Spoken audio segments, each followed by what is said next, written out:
At its core, a Bitcoin is just basically a chain of digital signatures that really reflect the coin's path through the Bitcoin ecosystem. And here I think it's actually conceptually easier to think of Bitcoins as collective entries into a ledger rather than as a physical coin. Because if you think about it, in a ledger you have a record of transaction histories, which is what happens in Bitcoin. Whereas with a physical coin, it's more like memoryless. There's no history in a physical coin of where that coin has really been in the past. Okay, so in this context, you can think of a transaction as just a digitally signed declaration by one party of its intent to transfer some bitcoins that they possess to another set of parties. And when I say one party possesses a certain number of bitcoins, I really just mean here that there's some previous transaction on record that everybody's agreed to, in which the party now transferring the bitcoins was itself the recipient of a previous transfer of those bitcoins. All right. Now I realize it's a bit convoluted, so maybe to help better understand the mechanics of a transaction, I can do an example of what would happen in the context of an actual Bitcoin transaction. So let's say we have a party, and let's call her Alice, which is the common name we use for parties in cryptographic schemes. And let's say she wants to transfer some bitcoins to Bob, okay? And let's say she has an intention of wanting to transfer 50 bitcoins to Bob, okay? Now, remember that anybody who transacts in the Bitcoin ecosystem is actually not transacting under their real name or their actual name, but rather they are known by a very specific identity, a pseudonym within the Bitcoin ecosystem, and that identity, that pseudonym, actually corresponds to a public verification key for a digital signature scheme. So in this case, let's say Alice's identity in the system is really some public verification key, which we'll call VK of A, so Alice's verification key. And in the context of Bob, let's say his public verification key is some VK sub B. So these are keys that are used within digital signature schemes. And so we can assume that Alice has generated this key at some point and that she made it public, and that Bob did the same thing. And so now they both have identities within the system, and these identities are just sequences of numbers that correspond to public keys for verification in the context of a cryptographic digital signature. All right.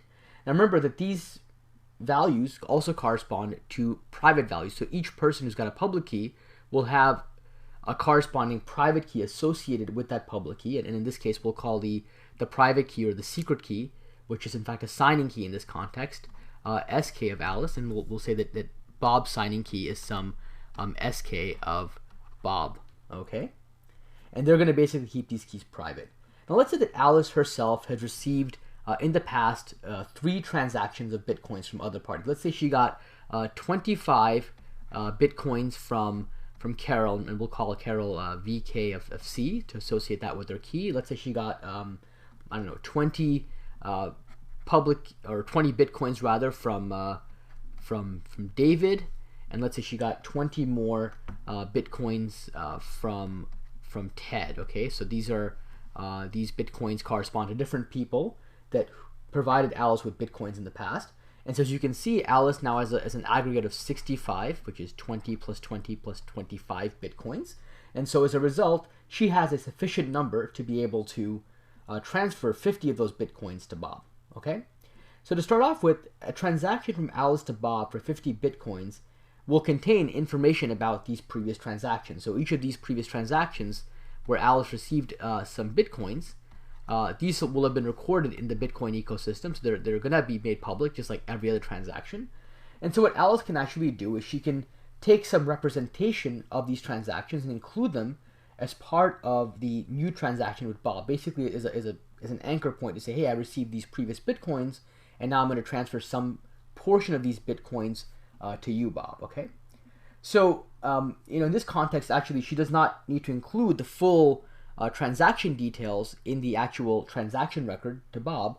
What you can instead do is take the transaction details and apply a cryptographic hash function to them to get a series of digests for each transaction. So in this case, let's say she has a digest that corresponds to the transaction from Carol. She'll have a digest that corresponds to the transaction from David, and she'll have a digest that corresponds to the transaction from Ted. Okay, and she'll basically include each of these digests into the transaction record. And what these digests allow you to do, or really allow anyone to do for that matter, is they can verify the chain of ownership of these Bitcoins, because they can simply take all the previous transaction records, which again are made public. They can apply cryptographic hash functions to these different transaction records, and they can verify that these cryptographic hashes, when applied to those transaction records, provide you back with these values d sub c, d sub d, and d sub t, and that in turn provides you with some type of a cryptographic guarantee. Because we're using cryptographic hash functions, we have a cryptographic guarantee that Alice was the ultimate recipient of these transactions from these different parties. We have this nice history that we can record and that we can essentially ascertain in this fashion. All right? And because we're using cryptographic hash functions, we now have some assurance that Alice couldn't have so easily cheated the system. All right? So at this point in the transaction, and maybe I'll kind of draw a line so you can kind of see where the transaction details are recorded.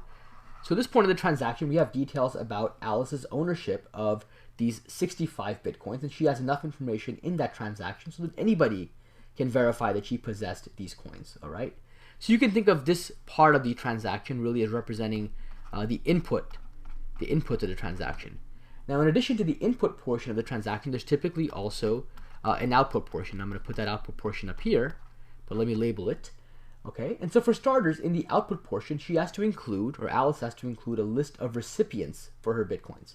And since Alice wants to, let's say, transfer these Bitcoins to Bob, she has to specify Bob's identity in the system, which in fact, as we mentioned earlier, was Bob's public key. So we'll say that she'll mention V sub k of B, okay?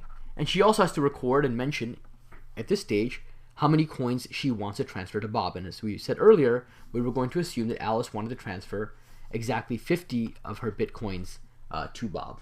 Okay, so she's going to specify the number of 50. Actually, in reality, she'll specify another number, but it's going to represent 50 Bitcoins for Bob. Okay? Now, in order for Alice to get back change, because she has 65 Bitcoins kind of coming in and she is only giving 50 back to Bob, what she might then do is decide that she's going to specify 14 of those Bitcoins to be returned back to her in the form of change. Okay, so 14 of those Bitcoins are going to be reassigned back to Alice's public key. All right, and what Alice will then do is she's going to take all of this data, this transaction data, this input and this output, and she's going to digitally sign that data. And she's going to use her signing key to digitally sign all this data like you would with a digital signature. And she's going to append that signature to the actual contents of the transaction record. And that'll effectively bind Alice's identity with the transaction record itself, okay? And the reason it's going to bind it is we're using a digital signature scheme. And so anybody who possesses Alice's public key, which again is made public, can validate that only Alice could have created this block, because only Alice, in theory, can come up with a signature that corresponds to her public key, because she's the only person who, in theory, should possess the private signing key corresponding to her public key. All right?